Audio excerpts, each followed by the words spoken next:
Y'all females just love the idea of men being killed or men that suffer. Y'all love the male suicide rates as well. Females enjoy these kind of things. Females are not only inferior and useless, they are also the evil gender.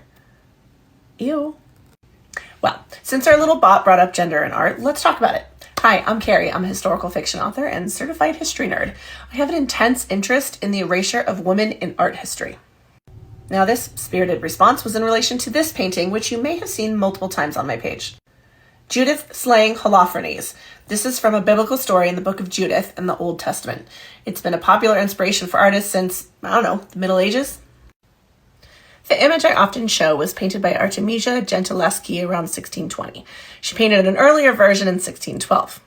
Now, a male artist named Caravaggio also painted his interpretation of this same scene around 1600.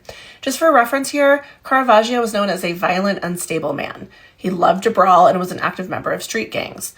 One fight led him to killing a man after mutilating his genitals. He was supposed to face trial for murder, but our boy Caravaggio was protected by some pretty powerful people. He fled, hoping to get a pardon from the Pope at some point. But alas, he died after another street fight in Naples. Now, on to Gentileschi. At 12, she lost her mother, leaving her to raise 3 siblings while training as an artist in her father's workshop.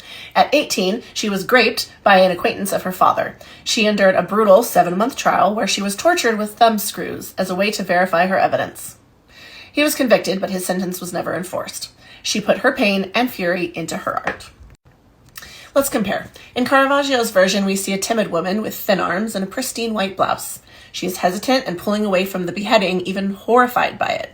But in Artemisia's version, we see a woman actively engaging in violence. She is splattered with blood, leaned in, resolute in her purpose.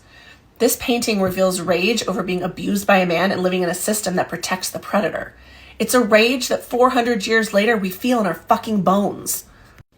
Now, if you'd like more ragey stories of women erased from art history and want to support my continued quest to anger men on the internet, please buy my book, The Secret Courtesan.